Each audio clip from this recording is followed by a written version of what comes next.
And now, the most magnificent thing. Written and illustrated by Ashley Spires. This is a regular girl and her best friend in the whole wide world. They do all kinds of things together. They race, they eat, they explore, they relax. She makes things. He unmakes things. One day, the girl has a wonderful idea. She is going to make the most magnificent thing. She knows just how it will look. She knows just how it will work. All she has to do is make it, and she makes things all the time. Easy peasy. First, she hires an assistant. Next, they gather their supplies. They set up somewhere out of the way and get to work.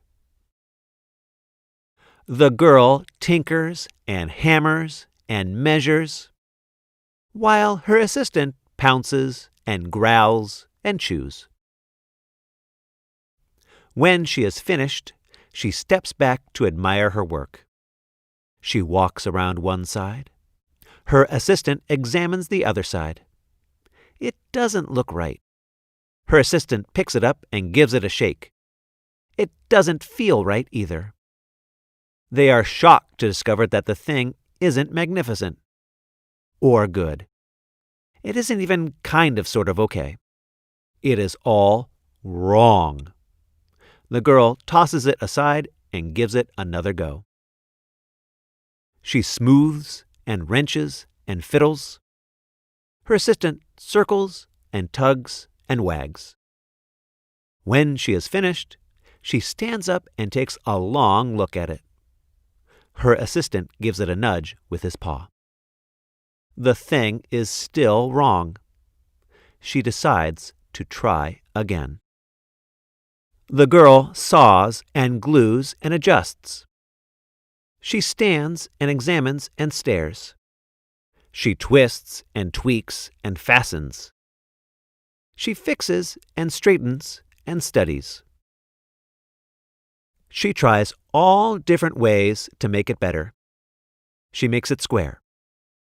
She makes it round. She gives it legs. She adds antennae. She makes it fuzzy. She makes it long, short, rough, smooth, big, small. One even smells of stinky cheese. But none of them are magnificent. Her hard work attracts a few admirers, but they don't understand. They can't see the magnificent thing that she has in her mind. She gets mad. The angrier she gets, the faster she works. She smashes pieces into shapes. She jams parts together. She pummels the little bits in. Her hands feel too big to work, and her brain is too full of all the not right things. If only the thing would just work. Crunch! The pain starts in her finger. It rushes up to her brain, and she explodes. It is not her finest moment. I am no good at this. I quit. Her assistant suggests a walk. It's not much help at first. But before long, she starts to feel different. Bit by bit, the mad gets pushed out of her head. As they stroll along, she comes across the first wrong thing she made. The bad feelings are about to start all over again. Then she notices something surprising. There are some parts of the wrong things that are really quite right. The bolts on one, the shape of another, the wheel-to-seat ratio of the next. There are all sorts of parts that she likes. By the time she reaches the end of the trail, she finally knows how to make the thing magnificent. She gets to work.